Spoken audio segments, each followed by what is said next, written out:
The following Saturday, Lindsay made the mistake of bringing both dogs to an airport restaurant. In fairness, the restaurant had a dog-friendly patio. Alora wanted to watch the planes, and Marcy had told Lindsay that controlled exposure to unfamiliar sounds could help the dogs learn to settle in public. It had seemed like an efficient combination of lunch, entertainment, and training. David called that optimism. Lindsay called it planning.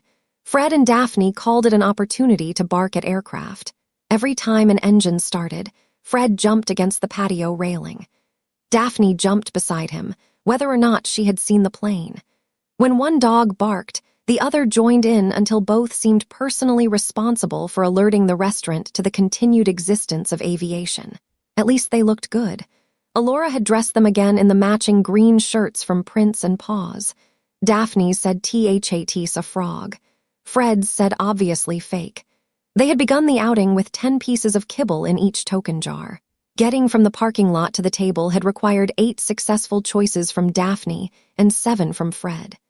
There had been a luggage cart, a golf cart, 2 automatic doors, a baggage handler in a reflective vest, and a decorative windsock that Daphne considered openly hostile. Their drinks had not yet arrived. Fred stood with his front paws against the railing while Daphne tried to pull his shirt over his head. "Daphne, leave it," Lindsay said. Daphne released the shirt. "Yes." Alora reached into the backpack and gave her a piece of kibble. 2 left for Daphne. "They are not tokens," Lindsay said. "Whatever they are, she has 2. Fred dropped from the railing and sat beside Lindsay. She reached toward his jar. David stopped her. "What are you rewarding?" He sat. No one asked him to. That makes it an independent good choice. He sat because Daphne got paid. Fred raised one paw and placed it on Lindsay's knee. "He's filing a grievance," David said. Lindsay looked at Alora. "How many does he have?" 3. "Give him 1. David shook his head. "This is why the economy is collapsing. You don't get to criticize my treat distribution when you gave Fred half a sandwich yesterday. That was private charity." Alora handed Fred a piece of kibble. 2 each. She looked between her parents. "How are dog treats an economy?" David leaned back in his chair. "They're a limited resource used to influence behavior. Every time your mother spends one, she gives up the opportunity to use it later." "Opportunity cost," Alora said. "Exactly." Lindsay folded her arms. "I'm aware of the concept. Then you understand that if you spend the remaining tokens because they look cute, you won't have them when that helicopter starts." He pointed across the tarmac. A pilot in a white shirt was inspecting a small red helicopter parked near the restaurant. Fred followed David's hand and barked. Daphne barked at Fred. "No," Lindsay said. "Quiet." The dogs continued. She reached for the jars, then stopped. David smiled. "Opportunity cost. I dislike you. That's not a cost. You get that for free." Alora looked toward a folding table near the restaurant entrance. It was covered with campaign brochures, stickers, and small black devices attached to key rings. "What are those?" "Personal alarms," David said. "They're campaign giveaways. You pull the pin and they make enough noise to frighten an attacker." "Or everyone in a restaurant," Lindsay said. David picked up the one he had taken from the table. "Here's another example. Suppose you have $20. You can buy one of these or you can see a movie." "I'd choose the movie," Alora said. "Then the alarm is the opportunity cost." "That's fine, I don't want it. But if the alarm saves your life, it looks like it came from a vending machine. Appearances don't determine value. They help." David held the device between them. A short cord connected it to a metal pin. "Don't," Lindsay said. "I'm only showing her how it works. We have 2 excitable dogs beneath the table. They'll be fine." He pulled the pin. The alarm produced a shriek so violent that every conversation on the patio stopped. It was not merely loud. It was the sound a smoke detector might make if it discovered betrayal. Fred shot beneath the table. Daphne shot out from under it, their leashes wrapped around David's ankles. Fred reversed direction, Daphne followed him, and David's chair scraped sideways across the patio. "Put it back," Lindsay shouted. "I'm trying." David fumbled with the pin. A water bowl overturned. Fred barked at the alarm. Daphne barked at Fred. A dog at the next table joined them. At last, David pushed the pin back into place. The patio fell quiet except for the barking. Lindsay planted one foot on each leash. "Sit." Neither dog listened. She waited. Fred pulled toward David, perhaps intending to disarm him personally. Daphne circled Lindsay's chair and became tangled around one leg. "Fred, sit." Fred looked at the alarm, then at Lindsay. He sat. "Yes." Alora handed him one of the remaining pieces of kibble. Daphne stopped circling when she realized Fred had been rewarded. After a moment, she sat beside him. "Yes." Daphne received one too. "One each," Alora said. David set the alarm carefully on the table. Lindsay stared at him. "You just cost us half our remaining treats." "In exchange for a practical demonstration." "Of what?" "Poor judgment." "Consequences." A waitress approached carrying a towel. Her name tag read Mara. "I think," Mara said, "we can safely say the alarm works." "I'm sorry," David said. "Don't be. That's the most attention anyone has paid to the lunch specials all day." She wiped up the spilled water and looked at Fred and Daphne. "They always like this." "They're young," Lindsay said. "They're chaotic," Alora said. "They're making progress," Lindsay added. Fred stretched his neck toward Mara's apron pocket. She moved out of reach. "Does progress usually steal pens?" He didn't get it. "Then I'm impressed." Mara picked up the alarm. "One of Jason's." David followed her gaze to the next table. A man sat there with a woman Lindsay assumed was his wife. His photograph appeared on every brochure at the campaign table. Beneath it was the slogan, "A safer future for both sides." The man noticed them looking and straightened in his chair. Alora recognized him. "You're the politician." "Candidate," he corrected. "Same outfit." The woman with him smiled. Mara turned the alarm over in her hand. "I didn't know you were giving these away, Jason." "They're part of the public safety campaign." "Is that what the noise was?" The gentleman was demonstrating one. David raised a hand. "Unfortunately." Alora looked at the slogan. "What does both sides mean?" Jason adopted the patient expression of someone accustomed to explaining himself to voters. "Most issues have more than one perspective. Good leadership means listening to everyone." David picked up one of the brochures. "That's another opportunity cost problem." Jason looked at him. "How so?" "If two sides want opposite things, supporting one means giving up the other. You can't promise both without hiding the cost." "I'm not hiding anything." Mara folded her arms. "What about the transit vote?" Jason's expression changed. He looked at her more carefully. "Mara Bell, Dr. Mara Bell." The woman beside him put down her phone. Alora looked at Mara. "You're a doctor." "Economics." David nodded toward Jason. "So is he." "I know," Mara said. "We suffered together." "That isn't how I remember graduate school," Jason replied. "You left early." "I graduated, like I said." Lindsay moved Daphne's nose away from Mara's apron. She was beginning to suspect the woman carried food in addition to pens. Mara turned to Alora. "Your father is right. Jason told the transit workers he supported their wage proposal. Then he told the business association he opposed it." "It was more nuanced than that," Jason said. "Did you say yes to both sides?" "I said I understood both sides." "You said you supported both sides." "In principle." Alora considered this. "Does he get a token?" "A token?" Mara asked. "We give the dogs treats when they make good choices." "Then no," Mara said. "Not even one." Fred barked. "Neither do you," Lindsay told him. Mara pointed at Jason. "He still owes me for saving his life." The woman beside him leaned forward. "When did you save his life?" "Years ago. We were doing field research in Nevada." Jason walked backward toward a helicopter while arguing about fuel subsidies. "I was nowhere near the rotor. You were close enough for the pilot to start waving. He was directing us toward the aircraft. He was trying to keep your head attached." Mara looked at Alora. "I grabbed Jason by the belt and pulled him away. He landed on me." "You tripped," Jason said. "While saving you, you dropped both our notebooks into the mud." "Some sacrifices are necessary." The woman smiled.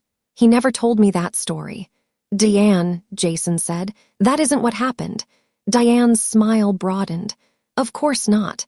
Mara held out the alarm. "I think saving a future politician's life should earn me a life-saving opportunity." "You're already holding it," Jason said. "Then we're even." She handed the device to Alora for asking the right question. "I only asked if he got a token, and now you know the answer." Alora examined the alarm. "There's a button on the back." "Don't pull the pin," Lindsay said. "I'm not." A small red light appeared. "Say your name clearly," the device instructed. "Alora." The light turned green. "Identification saved," it replied. Alora placed it beside her glass. Fred stared at it. "It's quiet now," Lindsay told him. Fred remained suspicious. Daphne crawled under the table and rested her chin on Lindsay's shoe. Fred stretched out beside her. For several minutes, the dogs were calmer than they had been since arriving. Then an airplane started nearby. Fred sprang up. Daphne struck the bottom of the table with her head. Glasses rattled. Silverware jumped. Both dogs began barking. Lindsay gathered the leashes but did not reach for the jars. Quiet. The dogs pulled toward the railing. She waited. The airplane taxied past. Fred watched it until it turned toward the runway. Daphne watched Fred. "Sit," Lindsay said. Fred hesitated, then sat. Daphne followed. "Yes." Lindsay gave each dog the final piece of kibble. Alora held up the empty jars. "We're out." They made the right choice. "What happens if we need another one?" "We manage without." David nodded. "Opportunity cost." Lindsay pointed at him. "You already used your demonstration for today." Mara returned with their meals. She set Lindsay's salad down first, followed by David's sandwich and Alora's burger. She delivered Diane's lunch and then placed Jason's chicken in front of him. "You remembered," he said. "When someone orders chicken here, I either serve it or admit that I can't." "That sounds pointed. It's good restaurant policy." As Mara turned away, Jason looked at her apron and then at the crowded patio. "If you were this good at economics, why did you become a waitress?" The patio went quiet. Lindsay watched Mara's expression change, not much, but enough. "I own the restaurant," Mara said. Diane covered a laugh with one hand. Mara continued. "I became tired of explaining economics to people who thought complexity excused dishonesty. Here, people know what they ordered, and they notice when they don't get it." Jason looked down at his chicken. "Enjoy your lunch," Mara said. The conversation at his table became considerably quieter. When everyone had finished eating, Mara delivered the checks. At the bottom of Jason's receipt, she had circled the suggested gratuity and written, "Integrity lecture, complimentary, opportunity to ignore it, already exercised." Jason read the message. "You planned that. I adapt to opportunities." He looked toward the helicopter. Its pilot had opened the gate to the tarmac. "You could stay and argue," Mara said, offering him a pen, "but you'll miss your flight." Jason signed. "Opportunity cost," she said. Alora picked up the alarm. "What am I supposed to do with this?" Mara nodded toward the dessert case inside the restaurant. "I'll trade you a piece of chocolate cake. With ice cream, now you're negotiating. Cake and ice cream. Done." Alora handed her the alarm. David looked pleased. "Applied economics." "I chose dessert," Alora said, "and gave up a personal safety device." "I'm with her," Lindsay said. "That thing is awful." Mara returned with a slice of chocolate cake topped with vanilla ice cream and set it in front of Alora. Then she carried the alarm to Jason. "This belongs to your campaign." Jason accepted it. "Keep it." "I prefer the cake." So did she. Jason clipped the alarm to his campaign lanyard, gathered his brochures, and walked with Diane toward the gate. Alora took a bite of cake. Fred and Daphne watched the fork. "No," Lindsay told them. "Chocolate." Their attention remained fixed on the plate. She reached into her purse and found their rubber frogs. Fred took the green one. Daphne accepted the purple one. Both settled beneath the table, squeaking their toys. David nodded toward them. So they chose frogs. They didn't choose. Chocolate is dangerous for them. Constraints shape the available alternatives. Do not turn poison prevention into economics. Everything is economics. At the gate, the pilot handed Jason and Diane their headsets. Jason removed his campaign lanyard. The alarm remained inside his jacket pocket. The lanyard pulled the pin free. A piercing scream erupted. "Alora! Alora! Alora!" Jason jerked backward. The pilot stepped away from him. Diane put on her headset. "Alora! Alora! Alora!" Jason searched his jacket while the device screamed from somewhere beneath it.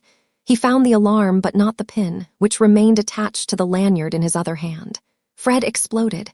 Daphne joined him. They dropped their frogs and lunged toward the railing, barking at the alarm, Jason, and the helicopter waiting behind him. Lindsay gripped both leashes. The jars were empty. Quiet. Neither dog listened. Alora, Alora, Alora. Fred pulled. Daphne jumped. Lindsay nearly shouted, then remembered Marcy. She planted both feet and waited. Fred barked again. Daphne circled her. No treats remained. No food waited in Lindsay's fist. For the first time that day, the dogs had to choose calm behavior without immediate payment. Fred looked back at her. "Sit," Lindsay said. He sat. Daphne continued barking. Lindsay waited. Daphne looked at Fred, then at Lindsay. At last, she sat beside him. "Yes," Lindsay said. She crouched and stroked both dogs' shoulders. "Good choice." At the gate, Jason finally reunited the pin with the alarm. Silence returned. The pilot pointed at the device and then toward the restaurant. Jason handed the alarm to a member of the ground crew before he was allowed through the gate. Diane waited beside the helicopter, already wearing her headset. "She doesn't seem to mind," Alora said. David watched Jason hurry toward her. She planned ahead. The helicopter's rotors began turning. Fred's ears rose, Daphne's body tensed. Neither dog barked. Lindsay rested one hand on each of them. She had wanted them to enjoy every new experience without restriction. She had also wanted them to behave perfectly. Until now, it had not occurred to her that she might not be able to promise both. Calm required asking them to give something up. The chase, the bark, the immediate thrill of doing whatever entered their minds. It required something from her too. Patience, consistency, and the willingness to let them be frustrated without rescuing them from it. Opportunity costs. David watched her face. "You're thinking about it, aren't you?" "No, you have the expression." "What expression?" "The one you get when I'm right." "I don't have an expression for that. It hasn't happened often enough." The helicopter lifted from the tarmac. Fred and Daphne watched it rise but remained seated. Lindsay gave them both a final scratch behind the ears. No tokens, just praise. For the moment, it was enough.